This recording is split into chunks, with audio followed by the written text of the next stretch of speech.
Assalamualaikum warahmatullahi wabarakatuh. Waalaikumsalam warahmatullahi wabarakatuh. Alhamdulillahirabbil alamin wa bihi nasta'in ala umuri dunya waddin. Wassalatu wassalamu ala khatimin nabiyina sayyidina wa maulana Muhammadin sallallahu alaihi wasallam wa ala alihi wa sahbihi ajma'in. Amma ba'd.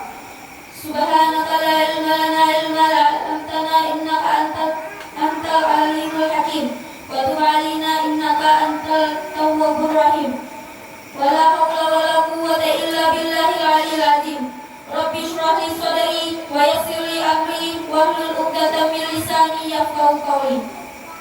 Yang saya muliakan asatiz dan asatizah serta teman-teman santri dan santriwati yang berbahagia.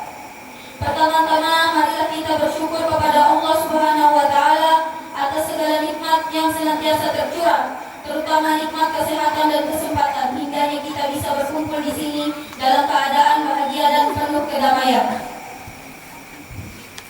Salawat berbingkaikan salam tiada lupa kita sampaikan kepada Nabi teladan umat, Nabi besar Muhammad sallallahu alaihi wasallam. Semoga dengan serinya bersalawat kita akan mendapatkan pertolongan beliau di hari akhir nanti. Asatiz dan asatizah serta teman-teman yang dirahmati oleh Allah Subhanahu wa taala. Teman-teman sekalian, apakah kalian tahu apa tugas utama Rasulullah sallallahu alaihi wasallam ketika diutus oleh Allah Subhanahu wa taala di dunia ini? Ternyata Nabi Muhammad sallallahu alaihi wasallam diutus oleh Allah ke muka bumi ini tiada bukan dan tiada lain ialah untuk menyempurnakan akhlak manusia. Sebagaimana hadis yang berbunyi, innama bu'itsu liutammima makarimal akhlak. Artinya, sesungguhnya aku diutus hanya untuk menyempurnakan kesolehan akhlak. Hadis riwayat Al-Baihaqi. Asatiz dan asatizah serta teman-teman yang dirahmati oleh Allah Subhanahu wa taala, mengapa kok Rasulullah sallallahu alaihi wasallam tidak menyempurnakan yang lain seperti iman, kegiatan muamalah dan semisalnya? Karena ternyata akhlak merupakan fondasi utama menuju perbaikan. Ingin Islam maju, maka yang dibenahi ialah akhlak manusianya yang terlebih dahulu. Ingin sebuah negara maju, maka yang diperbagus ialah akhlak terlebih dahulu. Kita bisa mundur menuju masa lalu, tepatnya ketika Konstantinopel berhasil ditaklukkan oleh Sultan Muhammad Al-Fatih. Ketika kita baca sejarah, ternyata beliau tidak pernah sekalipun meninggalkan sholat tahajud. Selain itu, beliau juga merupakan pemimpin yang hebat dan tawadu, alias pemimpin yang rendah hati, alias semakin mengertilah kita di sini bahwa akhlak itu sangat penting dan menjadi batu pijakan untuk utama seorang muslim. Lalu, bagaimana dengan akhlak kita para pelajar? Asatiz dan asatizah serta teman-teman yang dirahmati oleh Allah Subhanahu wa taala. Ada banyak sekali cabang akhlak dan salah satu akhlak terpuji yang sangat penting di zaman ini ialah malu. Dari Anas, ia berkata, Rasulullah sallallahu alaihi wasallam bersabda, "Inna likulli dinin khuluqan wa khuluqul islami al-haya'u." Artinya, sesungguhnya bagi setiap agama itu ada akhlak, dan akhlak Islam adalah rasa malu. Hadis riwayat Imam Ibnu Majah.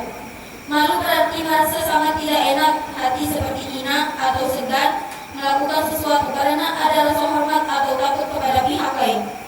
Malu adalah sifat yang mendorong seseorang tidak enak apabila meninggalkan kewajiban-kewajiban sebagai hamba Allah Subhanahu wa taala dan meninggalkan larangan-larangannya.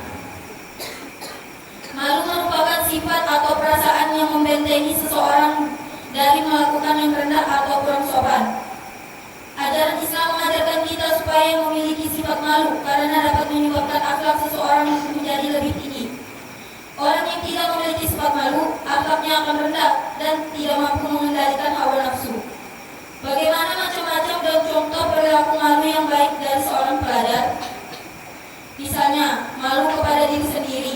Wujud dari perilaku seorang pelajar yaitu malu ketika dirinya malas untuk belajar, malu ketika dirinya tidak dapat datang tepat waktu, melakukan kebaikan dan sebagainya. Malu kepada manusia, yaitu berusaha untuk mengendalikan diri agar tidak melanggar perintah Allah. Misalnya, malu untuk berkata yang tidak sopan, malu jika tidak bisa menolong teman, dan semisalnya. Malu kepada Allah, yaitu perilaku malu terbaik yang bakal mengantarkan kita kepada kebahagiaan hidup dunia dan akhirat. Mengapa bisa begitu? Karena ketika kita sudah malu kepada Allah, maka kita akan merasa tidak enak hati bila sholat terlambat, bila kurang disiplin dan belajar, bila kurang hormat kepada orang tua dan guru, serta berbagai kebaikan lainnya. Kita merasa malu karena Allah senantiasa mengawasi gerak-gerik kita. Tapi kenyataannya sekarang kadang malah terbalik ya teman-teman. Kadang kita malah malu ketika diminta guru untuk bertanya, malu ketika diminta untuk memberikan pendapat, merasa malu ketika datang paling awal di sekolah. Padahal semua itu baik kan? Maka dari itu, marilah kita renungkan, marilah kita perbaiki diri, dan mari kita tata hati untuk senantiasa malu untuk melakukan keburukan dan berani untuk melakukan kebaikan. Jangan sampai kita malah menjadi orang-orang yang tidak tahu malu, karena apabila seseorang hilang malunya, secara bertahap perilakunya akan buruk, kemudian menurun kepada yang lebih buruk, dan terus meluncur ke bawah dari yang hina kepada lebih hina sampai ke derajat paling rendah. Nauzubillah min dzalik. Asatiz dan asatizah serta teman-teman yang dirahmati oleh Allah Subhanahu wa taala, mumpung masih diberi kesempatan umur di usia yang masih muda, marilah kita memantapkan akhlak diri supaya kian bertambah hari diri ini kian menjadi pribadi yang lebih baik lagi. Sampai di sini dulu pidato saya. Mohon maaf atas segala khilaf dan salah kepada Allah. Marilah bersama-sama kita memohon ampun. Wabillahi taufiqu wal hidayatu. Assalamualaikum warahmatullahi wabarakatuh. Waalaikumsalam warahmatullahi wabarakatuh.